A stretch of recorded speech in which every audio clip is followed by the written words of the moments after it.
So I want to go over some tools for sequence analysis. And so the first one here is Snapgene Viewer. So I'll just open up any random sequence in it and kind of show you um, how things look. So this is a free program. It's part of a larger program that you'd have to pay for, but the trace file viewer is free, which is nice. And it's a pretty good quality trace file viewer. It shows you the peaks really clearly and the quality values below that, which you have to enable. And then, so let's look over this trace right here. Um, the beginning of a trace file is always going to be crappy, but it starts to clean up after a minute. Um, I would probably start with these three Gs because those are pretty significantly high quality values and really nice and defined. The problem we get into is, well, what do we do about this? This is clearly a heterozygous peak. I don't know if it's real or not. We'd have to compare it with a reverse sequence um, to make sure that that's represented in both forward and reverse. But for the meanwhile, I'm going to go ahead and assign an ambiguous code to it. So I just look up IUPAC codes bioinformatics, like one of the things that comes up, and just click on that. And that was either an A or a C, so that ambiguity code is an M.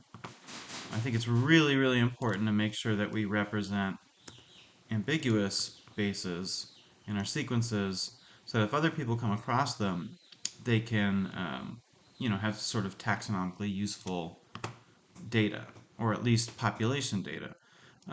So this is actually riddled with them, and that's because this is in the genus Tubaria. And a lot of stuff in the Tubaria furfuracea group has these ambiguities. So the other one is a C or a G.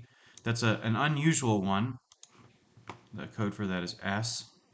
The most common ones you're going to come across are either C's or T's, so Y's, and either A's or G's, and that's R. So here's another one.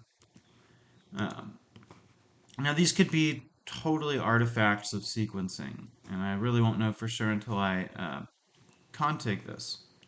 So looking over the rest of the trace, everything looks pretty clean. Um, Quality starts to drop off at the end, just like it does in the beginning. So just to be extra conservative, I'm going to cut it off before those peaks start to get really big.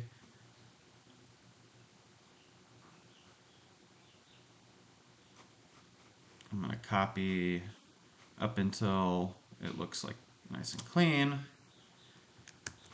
And then we'll go ahead and analyze with BLAST.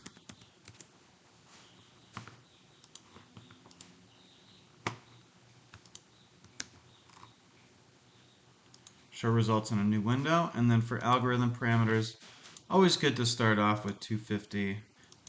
Not for this sequence in particular, but it's always good to have more hits. That way, if your alignment score is low, but you have a high identity score, those hits will actually show up.